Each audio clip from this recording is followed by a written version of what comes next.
I can't even see myself. Like, I don't even know if I look alright. You don't need to see yourself. As long as the people can see you. Ernie Isley. Ronald Isley checking in. All right.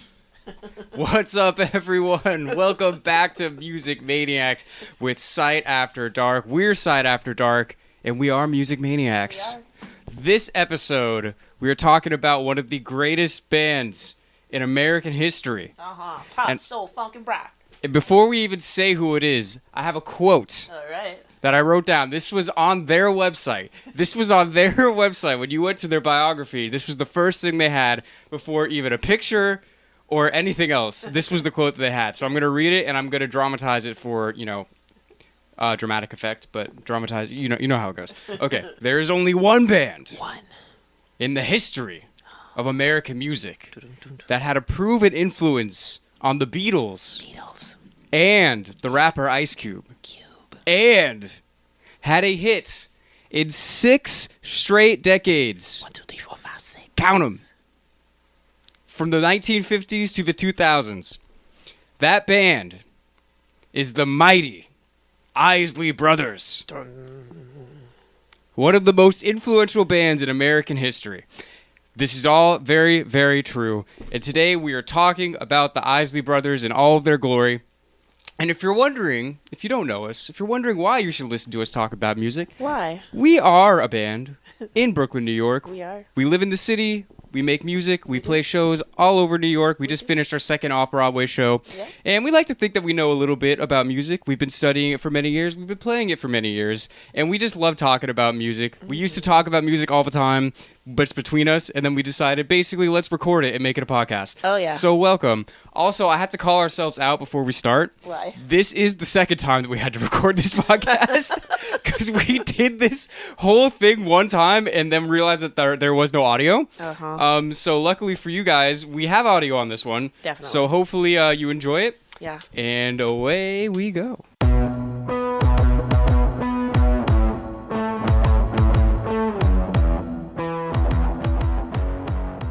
All right, so we are talking about the legendary Isley Brothers. Let's do it. And this story starts in a state of Ohio, in a city called Cincinnati. Cincinnati, Ohio, with 6 brothers. 6 brothers. They were born to parents O'Kelly Isley and Sally Isley. Yeah.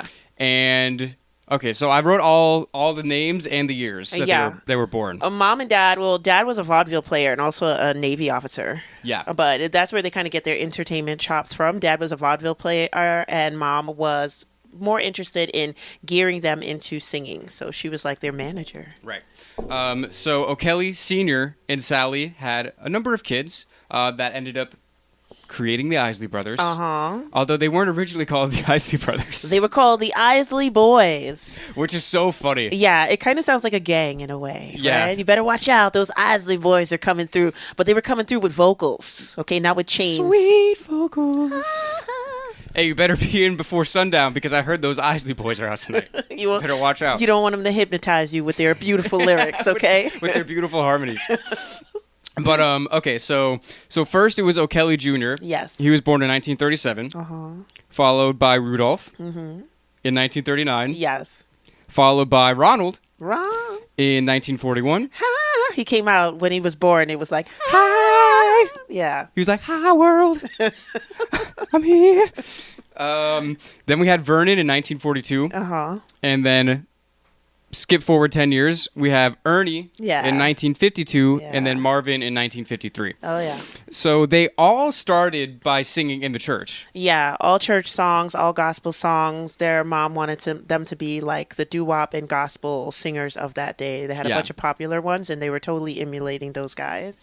Yeah, so they kept church in it, and they were getting pretty big and pretty well known. Those Isley Boys were getting popular. Those Isley Boys. Uh-huh. So we should say that. So the original incarnation was the 4 oldest. Yes. O'Kelly Jr., Rudolph, Ronald, and Vernon. Correct. Ernie had not come in shredding guitar yet. No, that'll come up later. That's a teaser. So stick around for the whole thing if you want to hear more about Ernie.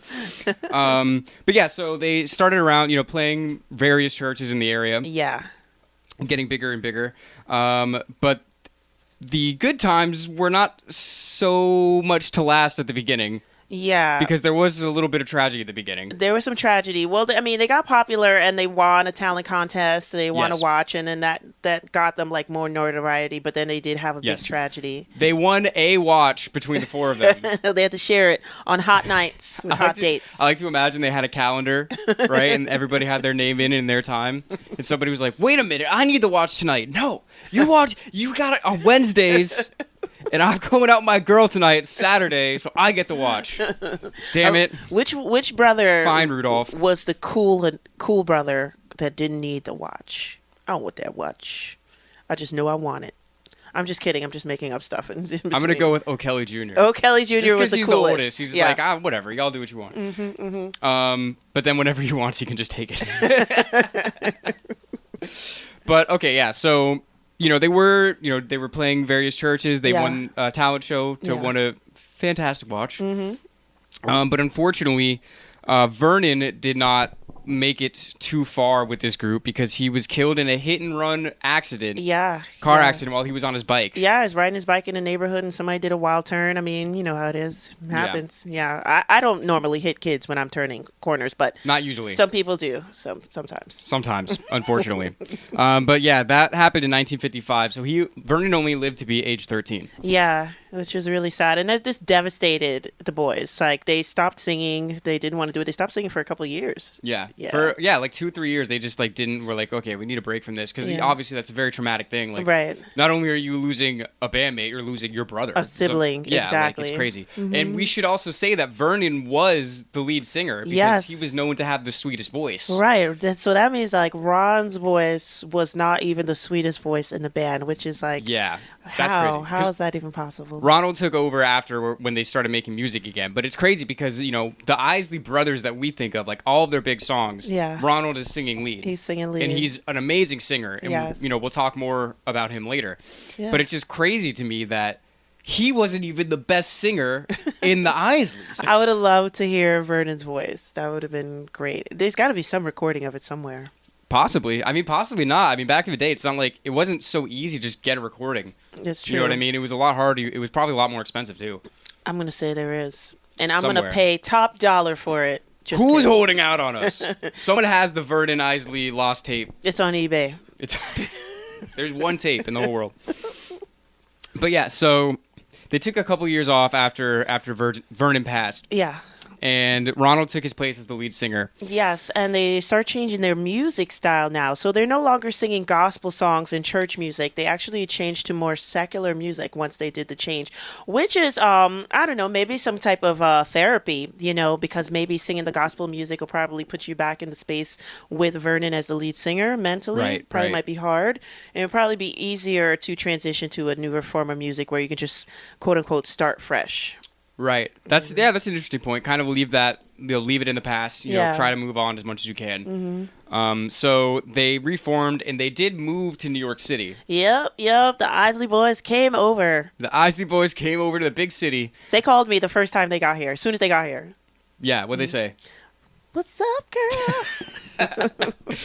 So they came over here to the city in 1957, and they were pretty much at this point they were like doo-wop. Yeah. You know what I mean? More traditional doo-wop. Yeah. Which makes sense because they have so many good singers and their harmonies are so great. And it's one of those things, I feel like family members tend to have really good harmonies. Yeah. Because they're always with each other. They always have time to practice with each other. And a lot of the time their voices just naturally kind of blend with each other a little better. Yeah, because they are in sync. Exactly. Exactly. As a family. Well, at this point, this doo-wop song that they had, it was a single and it did pretty well, and they were signed to RCA. I just want to interject here and say that the Isleys may hold the record for signing with the most record labels in the entertainment industry. Okay, so let's have a counter. Okay, or a drinking game. Let's have a counter or a drinking game. Yeah. Guys, if you're... So first, this is the first label, right? RCA, number RCA. one. So from now on, every time we say a record label, you need to take a shot. Or if you don't drink, then, I don't know, take a shot of apple juice or something. Exactly. But yeah, so they signed to RCA. Yeah. And, they had moderate success. They're still playing shows. They're still touring. But the song that really was big around this time that they ended up coming up. So it's a song called Shout. You make me wanna shout, kick my heels up and shout. Yes. Okay. Which is a very famous song. Huge song. Huge song. Back in these days, they wanted to emulate more like Jackie Wilson. So that's the style. And when you listen to Shout, if you do know Jackie Wilson's style of singing, Shout does have a Jackie Wilson-ness to it. Yeah, but they were singing a Jackie Wilson song at a live performance. Yes. And at the end of that performance, Ron is just like, very hyped up by the crowd. And he's just like, you make me want to shout. He's like, kick my hands up and shout, put my heels, And the crowd goes wild. Exactly. The crowd starts to say shout with him. Yeah. And then all of a sudden it just becomes a song. That's where the song was birthed, at their performance. Yes. They were originally singing, what was it? It was Lonely Teardrops by Jackie Wilson. My heart is crying. Yeah. They were in the middle of the cover when Ron hits him with the, you make me wanna shout. Yeah. So that's just great. And then I guess, I don't know the exact story of whoever saw that and maybe it was them that was like, oh, that was great. We should turn this into a song. Or maybe they had, somebody in their entourage, like a kind of a producer or something, who was like, whoa, guys, you see what just happened there? Yeah. We got to do something with that. Correct. Yeah, it could have been just them. I mean, by this time, I would say they were definitely professional musicians. So it could have been just them, Yeah. So basically, that's how the genesis of that song came about, which is crazy because that ends up being such a big song. Not even necessarily for their performance, but just like the song itself. Yeah. Because the song was covered by so many people. Yeah. And the song just gets bigger and bigger and bigger as time goes on, really. Oh, yeah. Initially, it sold more than 1 million records. It actually sold. It actually went platinum. But they were awarded a gold disc back in the day for when your record went platinum, which is interesting. Where's my platinum? Anyway. Reparations for the Isleys, okay? They didn't make enough. No, I'm just kidding. So yeah, Shout was like, I guess, really one of their first hits. Yeah. So that was a single, and then they decided to make an album. But this album did not chart. Okay, it didn't really, really do well. So down the line, it's 1961, and the Isley Brothers are now signed to Scepter Records. That's 2. I'm counting 2 now. Yes. All right. So then, Scepter Records, they bring out the song "Twist and Shout." They're like, let's keep this shout train going. Shout did really well for us. What's better than Shout? Maybe a little twist. Throw in a little twist to the Shout. You know what I mean? But this is the thing. It's it's really interesting because again, this is a song that it was successful for them. Yeah. But it ended up getting bigger down the line as more people covered it. Yeah. And I think this is a really interesting thing about like this era in music. I feel like at this point, the song is really more the currency than the actual performer. Yes. Because I feel like covers of songs were so much more popular. Like, where there's so many songs where I don't even know who the original person was because it's been covered. It's by so many different people. Well, yeah. And at this point, at this point, I feel like there wasn't as much of an emphasis on people writing their own songs. No, not at all. And I mean, I didn't even know the Isley Brothers sang "Twist and Shout" when I was little. I mean, I knew them from all their R&B hits from like my birth until later. But "Twist and Shout" goes to number 17 on the Hot 100, and it also goes to number 2 on the R&B charts. And this is Billboard. So this song was really soaring up. So we can understand why it's making so many covers come out. Yes. The most famous cover would be by this little underground, very little known band called the Beatles. Twist and shout, twist and shout. And that's how I know of a song. And I know of a song by the Beatles version being sung in Ferris Bueller. That's Ferris exactly how I found it out. I mean, that movie used to come on all the time when we were little. I was very little when I first saw that movie, and that was the time I first heard that song, and I thought it was their song. I never knew the Isley Brothers sang it. My stepfather had a CD of the Isley Brothers' oldest hits, and I found out at like 17 and 19 when I pulled out the CD and I saw the Isley Brothers sing Twisted Shout. I was like, how'd this happen? Yeah, but this makes me think of another quote that I saw from the Isleys official website. So I'm going to read this quote, and then you guys guess if you can figure out who it was, okay? So, we were talking about how the Beatles covered that song and it became huge. Yeah. And a quote on their website is this: "If it were not for the Isley Brothers, the Beatles would still be in Liverpool." Can anybody guess? Anybody want to take a guess as to who said Anyone? that? Bueller. Bueller. It was Paul. It was Paul McCartney of the Beatles. Yes. So I don't know if you knew this, but the Beatles are a pretty big deal. Yeah. So for them to be saying, like, to them, it's like, we would be nothing without the Isley Brothers. Yeah. That's a huge deal. Yeah, and it was really a great time of crossover because the Isley Brothers were heading into England to like record music and to tour and stuff as the Beatles were coming over here. And they actually saw each other in an elevator. And Paul did ask Ron. First of all, they couldn't believe they met him, but Paul asked if it was okay that the Beatles were covering that music. And of course, Ron was just like, well, yeah, of course. Well, of course. I mean, there's still songwriters. They're still making money off that. Cha-ching! At the end of Twist and Shout, it doesn't say McCartney-Lennon. It says Isley. Oh, yeah. So they're fine with it. Yeah. And really, that all it does is really raise their profile, too. Yeah, absolutely. You know what I mean? Absolutely. So time is going, and the Isley Brothers are starting to create their own sound. They feel like they've got enough notoriety. The Beatles know who they are. Time to start creating your own sound, and maybe time to start making your own record label. That's three. That's 3 record labels. So in 1964, they moved to Teaneck, New Jersey, and they make Teaneck Records, their first record label. Yes, they started the record label, which is great because, like I was saying, so, a lot of people at this time, there's a separation between the singers, the performers, the songwriters. Yeah. But with the Isleys, it's all in-house. Yeah. They can perform it. They can write the songs. They can sing the songs. They can sing the songs. They also, at this time, while they were living in Teaneck, New Jersey, recruited a kind of not really well-known guitarist by the name of Jimi Hendrix. Yes. I've never heard of him, but, I'm just going to put his name in there for historical purposes. So he was going by the name Jimmy James at the time until I guess somebody said, hey, your real name is actually way cooler. Yeah. And he's like, okay. But Why not? they picked him up as a lead guitarist. Yeah. And, it's really crazy just hearing that right now. This is, again, showing just the immense influence that the Isleys have. Yeah. That what is considered to be the most influential electric guitarist ever really came up with them. They took them in. He toured with them. He recorded with them. I think the most famous recording he did with them is a song called Testify.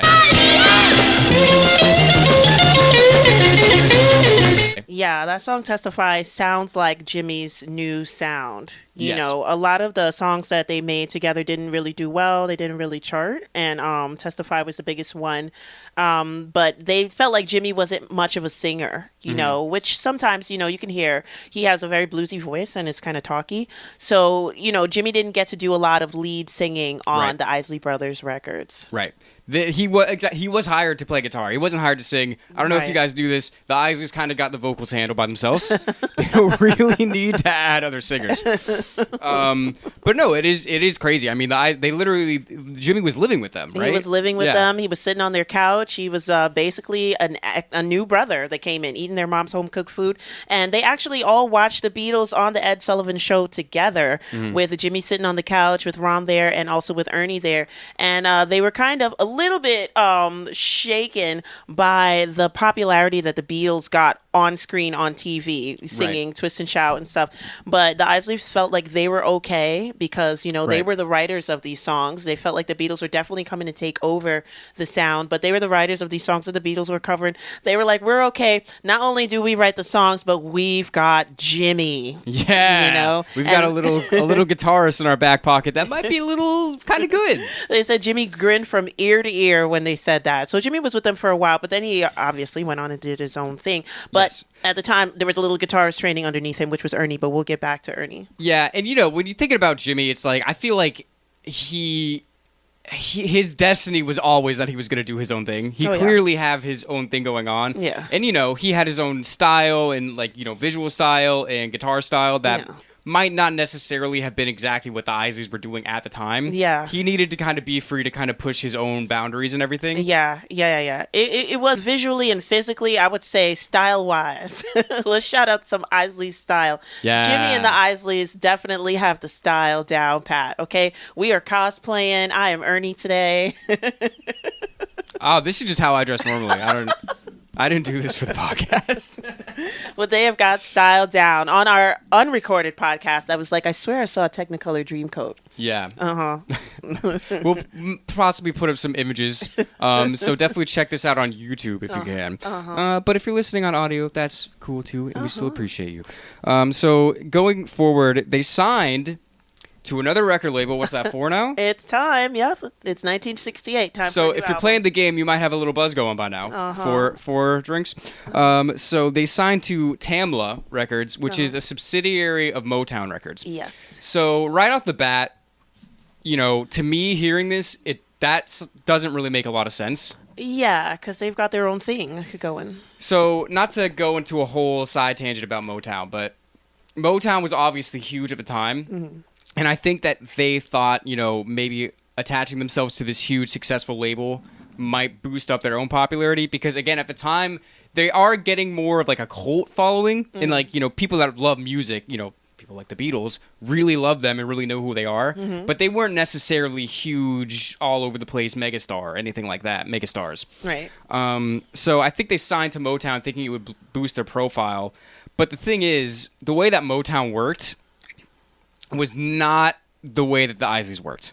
Yeah, no. It's like a chain line. Motown, and it's like a factory. We'll definitely do a standalone Motown podcast soon, but they had it as an assembly line. They had these are the songwriters, these are the instrumentalists, these are performers, and it's literally just going through a line, like just churning out songs. Like it's basically an industrial machine of just churning out songs. And not only does it make it easier to make songs, but you only have to deal with this, you only have to deal with this. But I feel like as a power structure, the CEO of Motown Records, Barry Gordy, probably wanted to keep people separate like that because it would keep them from more or less unionizing and realizing their own power. You got to break down that Tower of Babel. You got to keep them separate. They you know what I can't mean? keep building the tower up to the top. But this is why I think that the Isleys just didn't fit with this at all. Because we were saying before, the Isleys they didn't need songwriters, they didn't need singers, they didn't need instrumentalists. They had all of this. They just needed to really be more confident in their own thing and just double down on their own thing, because it's like just the mind space to make your own record label should tell you that you're a leader already. Yeah, they're already leaders in the business sense and in the musical sense. Yeah. So, again, they're a self-contained machine. They can write the songs, they can sing the songs, they can perform the songs. So it really is kind of the antithesis of what Motown was at the time, to be honest. So they put out 2 studio albums with Motown that didn't go anywhere. But as they're getting towards the end of their tenure with Motown, Ronald has an idea for a song, and he's just like, you know what, though? He's like, I want to take this home and put it on our record label. All right. And this song is This Old Heart of Mine. This old heart of mine been broke 1,000 times. Maybe you know it, maybe you don't. It does have a Motownish sound to it. So very much so. You can't say that Motown did not influence them somehow into making that song. But Ron wanted it on T-Neck Records, on his own record label. They asked for severance from Motown, and Barry said, hey, man, go your own way. It's all right. I guess, maybe Barry made his money already off of those 2 studio albums that didn't go anywhere. Or he wasn't making enough money. Yeah. So he didn't really care. Yeah, right. Yeah. Exactly. So he went and he went like, you guys can go. So they go, and then they make This Old Heart of Mine. And This Old Heart of Mine is a banger. It is. Okay? It goes right up the charts. I believe it was 5 times platinum, this one. And Barry Gordy's like, what? He's like, wait. Remember when I told you could leave? Well, I didn't say you couldn't just make songs without paying me. There's no Isley Brothers without me, Barry Gordy. Exactly. So Barry tried to sue the Isley Brothers and get some money out of that whole heart of his, and so that was a bit of a stretch. Well, he lost. He lost the lawsuit. Yeah. Isley Brothers kept all their money, and This Old Heart of Mine remained in Ronald's chest. That's right. So the song actually did better in England at first than it did in America. Interesting. And they decided, shit, let's move over there. Let's try our luck over there. We've tried 5 different labels at this point. We started in Cincinnati. We went to New York. We're doing well over there. The Beatles like us. Let's go move over to the UK. So they lived over there for 2 years. Yeah. But they did eventually come back. They're out of Motown. They're out of Tamla. We always miss America. Yeah, like we can only be over here. These accents are pissing me off. But they redo T-Neck records, like we were saying. And now I feel like this is when they really start hitting their stride. Yeah, and the kind of feel of the day, getting into the late 60s, early 70s, was kind of like a do what you want, do what you will kind of vibe.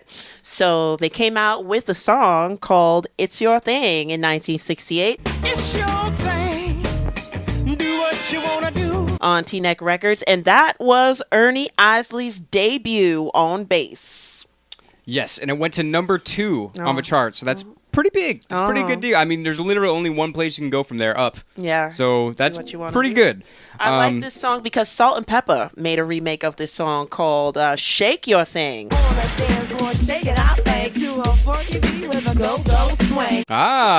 in the 80s, and that was one of the greatest girl rap videos ever, I would say. Yeah. And we should say, so around this time, there's new members to the band, right? Ernie. So Ernie being the, one of the main ones. Because remember, Ernie and Marvin were born 10 years after, there was a 10-year break in the birth of the Isley Brothers. So they were way younger when the original band was kind of coming up. Right. But now they're older, they're more mature, they know how to play their instruments. And, we'll talk more about Ernie, but he really knows how to play his instrument, yes, he which does. is the guitar. Yes, he does. So Ernie and Marvin joined the band. Also, Chris Jasper, who was Rudolph's brother-in-law, and the Jasper family actually grew up in the same building as the Isleys back in Cincinnati, so they were like real tight. And then also Everett Collins joined the band as part of the backing band as well. And it's really interesting because here's the thing, now that Ernie's in the band, here's something that you guys should know about Ernie Isley. Ernie shreds a guitar. He really does. So it's like you have this coming into the band, you have these new people coming to the band, and obviously the sound is going to change, it's going to evolve, and you can really tell after this era that they're really hitting their stride. I mean, they're really doing their thing. That It's Our Thing album goes to number 1, and It's Our Thing goes to number 1 and 2 on the charts. They're selling out Yankee Stadium. I mean, more than the Yankees. I'm just Imagine. That's a good line. I think Yankees are doing really well. We sell more tickets at Yankee Stadium than the Yankees, okay? Right? They're going up the R&B charts. I mean, it was a good idea to add Ernie into the band and to add Chris. And a good example of Ernie shredding the guitar is on a song called Who's That Lady? Parts 1 and 2. Oh, yeah. And also, I want to side note, if you're looking at an Isley Brothers song and it's blah blah blah parts 1 and 2, then you're in for a great song right there, because they only do that on great song. I don't know why. So true. It's so funny to me. Whenever I see a part 1 and part 2, I'm like, it's got to be good. Hold on. It's got to be good. But Ernie, shreds a guitar, and it's really funny because Who's That Lady technically is a cover of their own song that they had put out years before. Yes. And they had put it out originally as it was more of like a more traditional, like a R&B, more, doo-wop kind of song. But then they redo it now that they have these new additions to the band, and it basically turns into like a psychedelic rock song now. Absolutely. Actually, we did a reaction to this. We did. So you can hear us talk more about that. Just a couple days ago.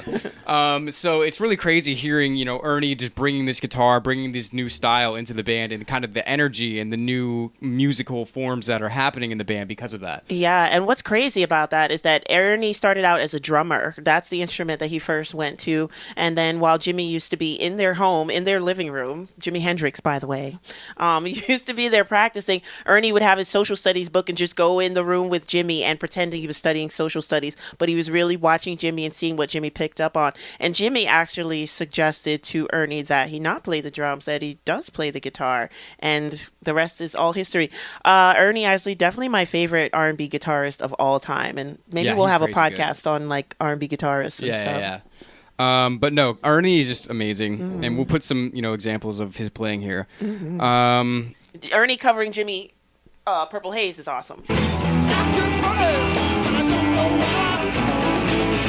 Yes. Yeah. Oh, and I just want to say, I just think it's really cool. Just like, again, this is another thing, like showing the influence of Jimi Hendrix, of like, and how cool it must have been for Ernie to like kind of like come up under him, and then now it's like he's really come on to his own to the point that his brothers are like, hey little bro, you're invited to the band. I mean, you're killing it. You know, it's not just like oh yeah, we'll let our brother come along. It's like, no, you're really doing it. Yeah. You know. Yeah. So that must have been just really cool for him, and I think for the older brothers too, to see, you know, their little brother kind of come into his own like that. Yeah, that's something to be proud of for sure. Hell yeah. So they're doing a lot of big things in the early 70s. I don't even know where to go from this. I mean, there's so much going on. What is the next thing you want to talk about? Well, they had a great reign in the early 70s because officially Ernie, Marvin, and Chris joined the band. They have the brothers Isley, which has 3 great singles. They've gone up on the R&B charts. Giving It Back established them firmly as a band. So they had songs come out like Love the One You're With. Love the one you're with. You gotta love the one you're with. Spill the Wine. Spill that wine. Spill that wine. Lady, Lady, Lady. Lady, lady. Those songs really went up the charts and were really, really rocking them. They had 4 hit singles with Pop That Thing. Pop that thing. With Work to Do. I got work to do. With Brother, Brother, Brother. Brother, brother, brother. And then in like 1973, they're like 2 times certified platinum with those songs. And in 73, they signed with Epic Records. Oh God! So what's that? 5 labels now? Yes, it's like 5 labels. I can't even keep track. That label brought Who's That Lady and Summer Breeze. You make me feel fine. Summer Breeze, which was Summer a cover, Breeze. which I thought was originally their song. Oh really? I did. I That's never thought it was the other guy. Yeah. Who is it? Is it Gordon Lightfoot? Who thinks that? I don't know. Isn't it like America or something? I don't know. I don't know. I don't know. I don't know. But yeah, so they're covering a lot of songs now, like a lot of rock songs. Again, Ernie's coming in and kind of like injecting the rock right into their sound. Yeah. You know? And then, they're starting to say things more politically now. So 1974, as they're getting into the early 80s, they're going platinum and gold all over the place. So They're going platinum there, they're going gold there. they come out with Fight the Power, We gotta fight the powers that be. which was a statement of the day and, later on covered by Public Enemy, another set of groups that really got influenced by them. But they also had great songs that we all know, like For the Love of You came in that era. Living for the love. Don't Say Goodnight. Don't say goodnight. Between the Sheets, which Biggie sampled and classic. covered later on. And then towards that time, that's when they start having some financial and creative issues. Yeah, there starts to be some tension. I feel like around this time, now it's the late 70s and disco is kind of the thing. And everybody at this time was trying to get a little bit of money out of disco. I mean, it was just like a cloud hanging over the whole industry. It's like, if disco, you want to be popular, got to make some disco. Yeah. But I feel like that's not super authentic to them. Yeah. And I feel like there definitely was a little bit of tension. Yeah. And I mean, eventually, there actually literally was a split in the band. Yeah. Where the newer members, Ernie, Marvin, and Chris Jasper, they left to form their own band. Yeah. Isley, Jasper, Isley. Correct. Which I think is interesting because it's like we were saying, they were the 3 younger members that came in and kind of injected them with that sound. And it was clear that they had something great to bring to the table. And so I think it's kind of cool that they were able to do that and just kind of be like, okay, so we know that we can do something.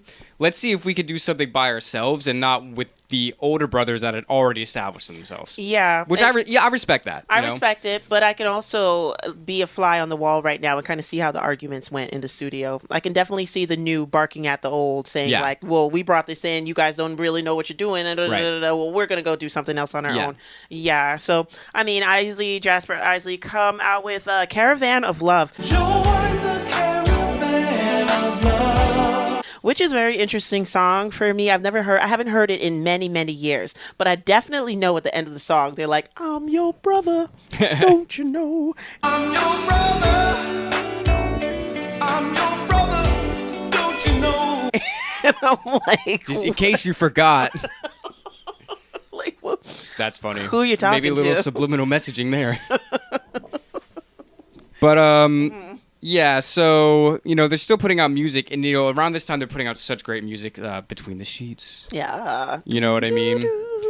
Footsteps in the Dark. Oh yeah, Footsteps was a good one. Ron's wife Angela actually sang that song too, and I think they remade it together. I don't even know, but there are two versions of Footsteps. I like hers and his. But unfortunately, as we go a little further into the 80s, some tragedy starts to strike again. Yeah. March 31st, 1986, O'Kelly Jr. dies of a heart attack. Yeah. And, unfortunately from this point, we look at the story and the Isleys start kind of dropping out one by one. You know what I mean? Like they've already completely established themselves. And I think it's interesting that, Rudolph leaves to join the ministry. Yes. And I also really respect that too, because, we're talking about the music industry. We're talking about people that have gained a lot of success in the music industry. And I feel like he's kind of like, look, we've done this. Yeah. Like, I know what this is. I'm a grown man now. You know what I mean? I've lived this life. I understand it. That's great. But I want to do something else. I want to do something maybe a little more spiritually fulfilling. You know what I mean? So for him to drop out of the band to be a minister, I mean, that takes a lot of chutzpah. Yeah. You know what I mean? And I do really respect him doing that. And he's still doing that, no? Yes, he is. What do you think the conversation between Rudolph and Ronald went like? He's like, I'm growing tired of this. Oh, don't you get tired of the ladies? And Ron's like, I'll never get tired of the ladies, man. And then Rudolph's like, well, I've got to go. You know who gets tired of the ladies? Jesus. Exactly. So yeah, that's the official story. I'm gonna say don't listen to anybody else here say anything about that story because this is the official version. So Rudolph left. So now they're down two Isleys. Yeah. But the rest of them, Isley, Jasper, Isley, did return. Yes. To the group. So the two Isleys returned. Jasper. Oh yeah, did Jasper not. didn't. Sorry. Ron was like, y'all could come back, but don't bring that one with you. Just damn. kidding. I'm just kidding. I don't know what was said. I don't know what was said, but I also want to say Chris Baxter is an amazing keyboard player. Yes. And a lot of the songs that we mentioned from the period where he was in the band, his keyboard added a lot to the sound. Absolutely, and post and pre Isley, he's great. Yes. So all the Isleys reunited in 1990. They start making music again. Yeah. In 96, they released Mission to Please. But in 92, they were inducted into Rock and Roll Hall of Fame. Oh, right. Yeah. I believe it was Little Richard that inducted them into the Hall of Fame. Shout out to him. That was a really good thing. It was interesting to see Ernie say his thank yous and actually turn to the rest of the Isleys and was like, I am an Isley brother. I am. So I don't know what was going on. That must have been some Isley Jasper kind of. No. Yeah, it was very loaded the way Ernie accepts his award. But you could tell it was like, it was all love, but there must have been some arguments in there, right? So 92 they get that, and you said 96. In 96 they put out a new album, Mission to Please. All right. By this time it's really Ronald, Marvin, and Ernie, and not Marvin for too much longer because unfortunately he got diabetes. Yes. And actually had both of his legs amputated. Yeah, which is wild. Really, really rough. That's that hard sucks. to deal with. In 97, they are on the Hollywood Rock Walk of Fame, though, which is really cool. What else is coming down the line? I mean, at this point, and it's funny when we talk about really big bands, I feel like at some point it just gets to the point where everybody knows they're great. They've proven themselves. Every time they put something out, it's going to sell well and it's going to be successful. And I feel like that's kind of like the point we're really reaching here. Yeah. Because I feel like at this point, I just have a list of albums that they put out in the 2000s. I just have lists of achievements. I've got Shout and Twist to yeah. Shout goes into the Music Hall of Fame in 1999. And they go into the Vocal Hall of Fame in 2003. They get their Grammy Lifetime Achievement Awards in 2014. And the Isley Brothers catalog is more sampled than James Brown's catalog. Yeah, I mean, well, that's something else that we should talk about is that, part of the reason that the Isley Brothers were able to transcend so many generations is because so many hip-hop artists use their beats in so many giant songs. Yeah. I mean, we talked about, Biggie using their songs. Ice Cube has sampled the song. And that's Salt and Pepper, Public Enemy. Salt and Pepper. Public Enemy. But I'm saying, like, for me, like, it's crazy because I heard a lot of those, you know, those rap songs first. Okay. Before I knew the Isley Brothers by themselves. Okay. So for me, it's almost like hearing the Isley Brothers is nostalgic to me because it reminds me of the rap songs that I knew first. You know what I'm saying? Yeah. So it's really crazy. Like, back in the day, I used to really love figuring out like what song sample what. Yeah. And I want to shout this out. There was a website, I think it's still around, called whosampled.com. Oh. And you could literally type in like any rap song and it'll tell you all the samples that were used in that song with like clips of the samples. Yeah. And I remember doing that and just finding, you know, like I'm looking up Ice Cube songs, I'm looking up Biggie songs. I'm just like, whoa, look at the Isley Brothers are doing all of these beats. They're everywhere. So many of these beats that I know and love were taken from Isley Brothers songs. Yeah, yeah. What I love about the Isley Brothers is like, I mean, I definitely didn't like listen to them when they were out, but as a child, like in the 80s and in the 90s, like my sister used to fall asleep with the radio. My dad used to babysit us with the radio, like it would just turn on the radio. So they would play R&B songs late at night and stuff. So you could hear any R&B song from like the late 60s into like the 80s and 90s at that time. And like I would hear certain Isley Brothers songs like Voyage to Atlantis. Like I first heard that I was like a teenager in high school, you know, and I just that one woke me out of my sleep. Yeah. Must have been Ernie's guitar. I was like, what is this? And then, you know, it's just like beautiful music that just has always been around you, but some songs you never knew were them. And Right. some Exactly. you do. Exactly. So now we're into the 2000s. Uh-huh. They keep putting out music. I'm going to list off some of their albums. In 2001, they put out Eternal. In 2003, they put out Body Kiss. Ew. And in 2006, this just makes me laugh. They put out Baby Making Music That's right. because none of their other songs were Baby Making Music. Hey, shout out in the comments if you were made to an Isley Brothers song. Or if you conceived somebody to an Isley Brothers song. That Tell would us be what great. song and what year. I mean, we do have to mention that little tenure that Ron played Mr. Big with a certain person named Robert Kelly. Might be off limits for some of you guys, but there was a whole long period where he played a character. a character named Mr. Big, who was like a top dog, and R. Kelly was the character that was trying to sleep with Mr. Big's girls all the time or have an affair with them all the time. Surprise, surprise, surprise. Oh, God. But oh, God. I was there for just like the first installment of this whole Mr. Big tenure where like they brought Angela Winbush in, they brought Lil' Kim in with a little bit too. She was like, it was bad enough that Mr. Biggs had his main lady, but then they had Lil' Kim playing as the side lady as well, and they're both fighting over Mr. Biggs. Oh, my God. I mean, it's the coolest thing ever. It's so funny. Because it was just cool to see it's Ron so Isley. ridiculous, though. Yeah, it's so Yeah. ridiculous, but we were just happy to see Ron. Like, you know what Yeah. I'm saying? He looked great. He had a cane. Like, it was just awesome. Yeah. Looked great in cane just sounds weird, but He looked great. He had a cane. Everything's great. Everything's going really well for them at this time. But yeah, so at this point, really, and really to this day, it's really just Ronald and Ernie at this point. Yeah. Because everybody's, everybody's going through things. I mean, Marvin died in 2010. yeah. And also around this time, Ronald was convicted of tax evasion. Gotta evade those taxes. You can only evade them for so long. Can't catch me. So I think he served like a reduced sentence or something. He was on house arrest for most of it. Because Yeah. how are you going to hold the Isleys down? Exactly. Just have him sign some records, judge, and give him his free time. You know what his tenure like was in jail? Speaking of tenures, Mr. Biggs, his tenure in jail was probably like Goodfellas. He chopped the onions real thin. Or was it the garlic? The garlic with the Shit. razor. I messed it up. I fucked it up. I'm sorry, guys. Maybe he only liked onions, though. Maybe he didn't like garlic. Maybe? Yeah, maybe he did onions. Onions was his thing. Exactly. He's from It's his Cincinnati. thing. Yeah, it's more like a cheesesteak kind of place. So I'm going to say onions over garlic. I don't know. I've never been to Cincinnati. But shout out to Cincinnati, home of the Isleys. Birthplace of the Isleys. Yeah, so I mean, as far as like the career arc, I mean, they've pretty much done everything. Like they've established themselves. Oh, yeah. I mean, all these tragedies are. I don't want to say small tragedies. It's just, when we're listing them off, it's a lot of things. But Yeah. I mean, multiple people died. There was jail time. These are not good things. No. But they didn't really get together again until a lot later, like 2017. Yeah. And it was actually because of a man you may have heard of named Carlos Santana. Mm-hmm.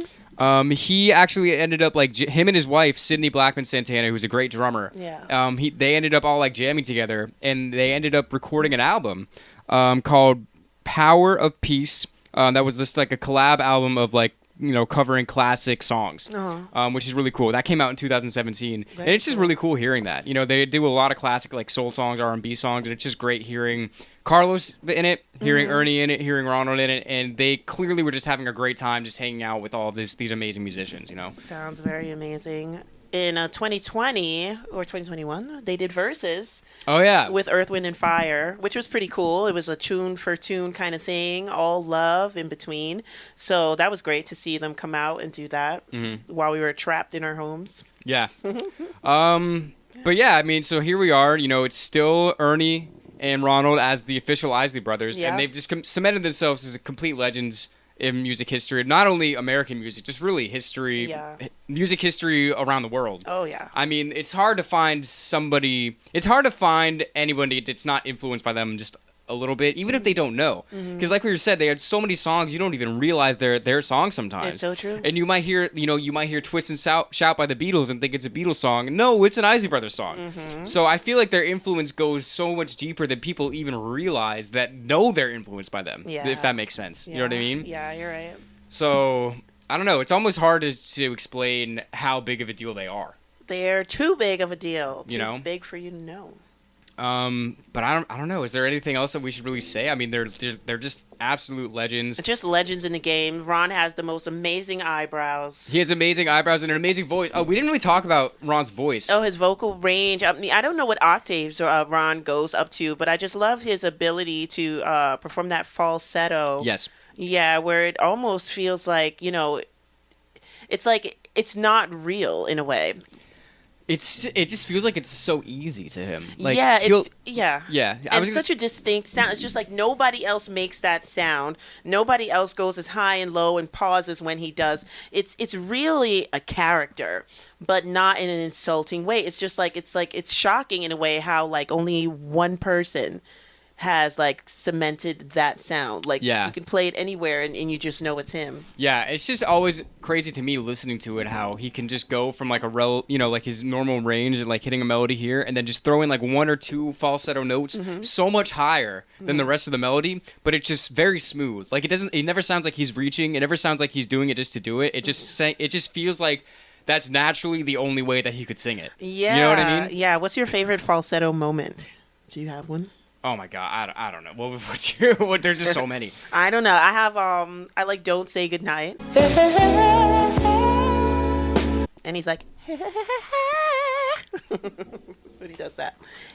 Honestly, I feel like any song I'm listening to at that time could be my favorite falsetto moment. I feel you on that. I mean? When people ask me what's my favorite song, what's my favorite lyric and all that stuff, I'm like, today? It's like right now? I don't know. It's true. I do that as well. Well, saying that, I'm curious for you guys, what's your favorite like Isley's song? What's your favorite Isley's moment? What's your favorite Isley's era album? True. You know what I mean? Like, we do this podcast as a conversation between us, but we like it to be a conversation with as many people as possible. I mean, like, if you're listening, if you want to, add your 2 cents, please comment, please review, please say, anything that we missed. We really want to hear about it. And, if you're watching this, you're probably a big fan of the Isleys.